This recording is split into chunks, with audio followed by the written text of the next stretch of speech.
যদি বিএনপির আদর্শ ইসলামের আদর্শের হতো এবং তারা যদি মানুষকে গিয়ে বলতো, তারা যদিও ইসলামী আদর্শের না হওয়ার পরেও অনেক জায়গায় গিয়ে বলেন ধানের শীষে ভোট দিলে জান্নাত পাবেন। বাংলাদেশের রাজনৈতিক যে ঘৃণার চর্চা, এই ঘৃণার চর্চাটা এত বেশি হয়ে আসছে যে একটা ইসলামী দল মসজিদ কেন্দ্রিক তার যে কার্যক্রম পরিচালনা করবে সেটাকেও এখন আমরা অনেকটা ঘৃণার চোখে দেখি এবং রাজনৈতিক প্রয়োজনে এই ঘৃণাটাকে মানুষের মাঝে ছড়ায়। আপনি দেখবেন যে আপনি যদি এমন মানুষকে ভোট দেন যে মানুষটা সত্য এবং ন্যায়ের পক্ষে থাকবে, সমাজে ইনসাফ কায়েম করবে, এটা কি আপনি আল্লাহর আদেশ অমান্য করলেন নাকি আদেশ পালন করলেন? অবশ্যই আল্লাহর আদেশ পালন করলেন, কারণ আল্লাহ আপনাকে যে আমানতটা দিচ্ছে, ভোটের যে আমানত, সেই আমানতটা আপনি একটা যোগ্য ব্যক্তিকে বুঝিয়ে দিচ্ছেন। এখন এই কথাটাই যখন কেউ বলে যে আপনি যদি সৎ এবং যোগ্য লোককে ভোট দেন তাহলে আল্লাহ খুশি হবে, এই কথাটাকে তারা ডিফারেন্টলি ইন্টারপ্রেট করে। তারা মনে করে এটা জান্নাতের টিকিট বিক্রি করা। আপনি ভালো কাজ করলে জান্নাতে যাবেন, এই টিকিটটা কে বিক্রি করছে? আল্লাহ বিক্রি করছে আমাদের কাছে। আপনি নামাজ পড়লে জান্নাতে যাবেন, এই টিকিটটা কে বিক্রি করছে? আল্লাহ বিক্রি করছে। আপনি সমাজে সৎ কাজের আদেশ দিবেন, অসৎ কাজে নিষেধ করবেন, এটা করলে আপনাকে যে জান্নাতে যাইতে দেওয়া হবে, এই টিকিটটা কে সেল করছে? আল্লাহ সেল করছে। তো আমি যখন বলি যে আপনি এমন একজন নেতাকে ভোট দেন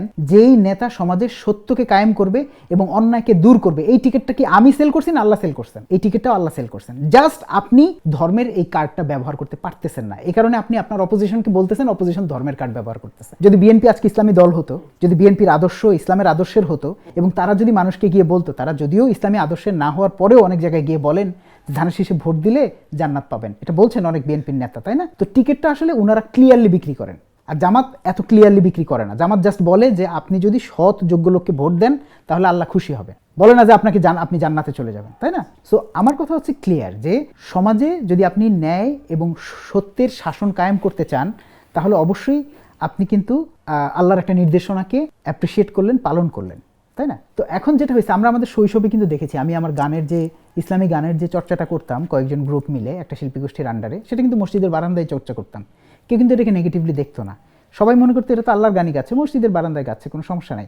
কিন্তু বাংলাদেশের শুধু রাজনীতি না, আসলে ধর্মীয় সেক্টরেও আপনি দেখবেন অনেকগুলো সেকশন আলাদা হয়ে গেছে। আপনি দেখবেন যে সালাফিজম, তারপর হচ্ছে কেউ উদার লিবারেল ইসলাম, কেউ নিয়ে আসছেন হচ্ছে কওমি ঘরানার যে একটা ইসলাম।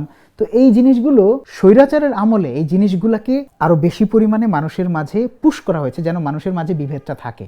আর মানুষের মাঝে বিভেদ করেই তো একটা সরকার ক্ষমতায় বেশি সময় ধরে স্থায়ী থাকতে পারে। তো বাংলাদেশের মুসলিমরা কিন্তু এত দ্বিধাবিভক্ত ছিল না, স্বৈরাচারের টোটাল আমলে এদেরকে দ্বিধাবিভক্ত করা হয়েছে, যার ফলে আপনি দেখবেন যারা ভালো কাজ করতো তারা মসজিদ কেন্দ্রিক যে চিন্তাগুলো সেগুলো মসজিদ থেকে বের করে ঠেলে গলা ধাক্কা দিয়ে বের করে দেওয়া হয়েছে ভালো কাজগুলোকে।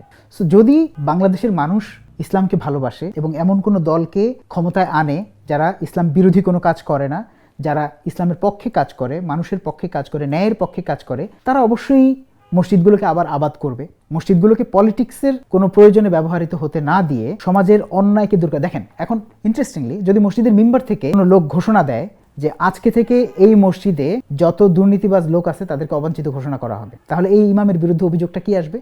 ইমাম রাজনৈতিক বক্তব্য দিছে। ইমাম কি রাজনৈতিক বক্তব্য দিছে? ইমাম তো কোরআনের কথাটাই বলছে। সমাজে যদি অসৎ লোকদেরকে আমরা বয়কট করি তাহলে অসততা সমাজ থেকে কমে আসবে, খুব স্বাভাবিক। সমাজে যদি এমন একটা পারিপার্শ্বিক চাপ সৃষ্টি করা হয় যে একটা লোক সুদ খাবে না, ঘুষ খাবে না, একটা লোক অনৈতিক কাজ করবে না, ধর্ষণ করবে না, এবং ধর্ষণ করলে তাকে সামাজিকভাবে বয়কট করা হবে, তাহলে এগুলো কমে আসবে না? এখন মসজিদ কেন্দ্রিক যে কোনো কল্যাণকর কাজ আপনি করতে গেলেই এটাকে ট্যাগ দেওয়া হবে, এটা তো রাজনৈতিক কর্মকাণ্ড। এবং দেখবেন মসজিদের ম্যাক্সিমাম সভাপতিরা, কারণ বাংলাদেশে তো মসজিদ হয়েছে বিভক্তির জন্য, ঐক্যের জন্য না। মসজিদ মূলত হওয়ার কথা ছিল ঐক্যের, যেখানে গিয়ে সবাই একসাথে আল্লাহর কাছে সিজদা করবে। সেখানে হয়েছে কি, তোমার বাড়িতে মসজিদ আছে, আমার বাড়িতে একটা লাগবে, আমার ক্ষমতা দেখানোর একটা জায়গা, অমুকের জায়গা দখল করতে হবে, তাহলে জায়গার কর্নার দিয়ে একটা মসজিদ তুলে দাও। ক্ষমতাকে এক্সারসাইজ করার জন্য, সেই জায়গাটা দখল করার জন্য সেখানে সে মসজিদ তুলে দিচ্ছে। সো মসজিদ যে আসলে ঐক্যের জায়গা ছিল আমাদের, সেটা গত 15-20 বছরে সেই জায়গা থেকে আমরা সরে আসছি। আমরা এখন মসজিদটা বিভেদের জায়গা, এক একটা মতাদর্শ। কেউ সালাফিজমের জন্য বলে যে অমুক মসজিদের ধারে কাছেও যাবেন না, অমুকের পেছনে নামাজ পড়া হারাম, অমুকের সাথে কন্যা বিয়ে দেওয়া হারাম। তো এই যে হারাম হালালের যে একটা মানে অথরিটি সবাই পেয়ে যাচ্ছে, এটা কিন্তু বিপজ্জনক অবশ্যই। এবং এই যে ইহসান, মানুষের প্রতি ভালোবাসা, মানুষের প্রতি মায়া, দরদ, একটা মসজিদের কমিটির সাথে আরেকটা মসজিদের কমিটির যে দরদ, সেটা তো নাই।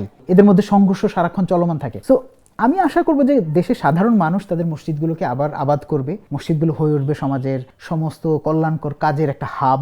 মসজিদগুলো আয়োজন করবে সমাজের সমস্যা দূর করার জন্য কি ধরনের সলিউশন নিয়ে আসা যায়। তরুণদেরকে নিয়ে হ্যাকাথন যেরকম হয়, যেরকম বিভিন্ন ধরনের সলিউশন অ্যাপের মাধ্যমে হয়, তো মসজিদে এরকম ওই মসজিদের যারা ইয়ুথ আছে, ইমামরা বা হচ্ছে অন্যরা, এরকম একটা আয়োজন করবে, সেখানে ইয়ুথরা এসে সেই সমাজের সমস্যাগুলো সমাধান করবে।